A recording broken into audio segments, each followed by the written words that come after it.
Let the world hear his word. இது கர்த்தர் உண்டு பண்ணின நாள், இதிலே களி கூர்ந்து மகிழ கடவோம்.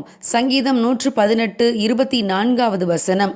Doctor F.W. போராம் என்ற போதகர் ஒருமுறை லண்டனில் வயதான ஒரு விதவை தாயின் வீட்டிலே தங்க வைக்கப்பட்டிருந்தார். அந்த தாயும் ஒரு போதகரின் மனைவிதான். அந்த தாய் தன்னுடைய பழைய வீட்டில் இருந்த தன்னுடைய படுக்கை அறையில் போதகரை தங்க வைத்திருந்தார். அவர் காலை எழுந்ததும் ஜன்னலில் போடப்பட்டிருந்த ஸ்கிரீனை விலக்கி பார்த்தார். ஜன்னல் கண்ணாடியில் இன்றைய நாள் என்ற வார்த்தைகள் பொறிக்கப்பட்டிருந்ததை கண்டார். காலை உணவு வேளையில் போதகர் போராம் அந்த வயதான தாயிடம், நீங்கள் ஏன் உங்கள் ஜன்னல் கண்ணாடியில் இன்றைய நாள் என்று எழுதி வைத்துள்ளீர்கள் என்று கேட்டார். அதற்கு அந்த தாய், என்னுடைய வாழ்க்கையில் பல பிரச்சனைகள் இருந்தன, நாளை என்ன நடக்குமோ என்று பல பயங்கள் என்னை சூழ்ந்திருந்தன. நான் ஒரு நாள் வேதத்திலே இது கர்த்தர் உண்டு பண்ணின நாள், இதிலே களி கூர்ந்து மகிழக்கடவோம் என்று வாசித்தேன். அதை வாசித்ததிலிருந்து ஒவ்வொரு நாளையும் தேவனே உண்டு பண்ணுகிறார், அதை அவர் படைத்து எனக்கு தந்திருக்கும் போது நான் ஏன் பயப்பட வேண்டும் என்று நினைத்தேன்.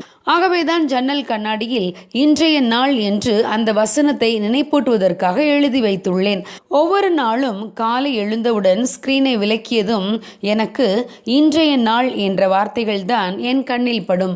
இது கர்த்தர் உண்டு பண்ணின நாள், நான் ஏன் கவலைப்பட வேண்டும், நான் ஏன் பயப்பட வேண்டும் என்று எனக்கு நானே சொல்லிக் கொள்வேன். ஆகவே ஒவ்வொரு நாளும் நான் இப்பொழுதெல்லாம் மகிழ்ச்சியாய் இருக்கிறேன் என்று கூறினார்கள்.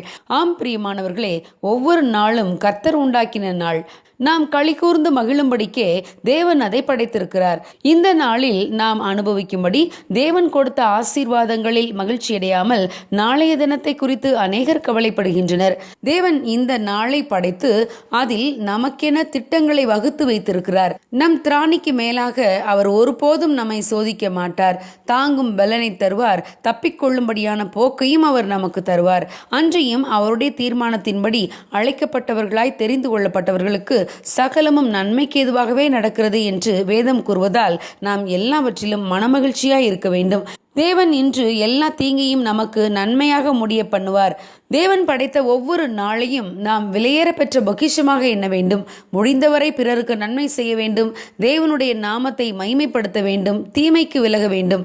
ஆகவே தேவன் படைத்த இந்த நாளில் கவலைப்பட்டு கொண்டிராமல் தேவன் மீது பாரத்தை வைத்துவிட்டு களி கூர்ந்து மகிழ கடவோம்.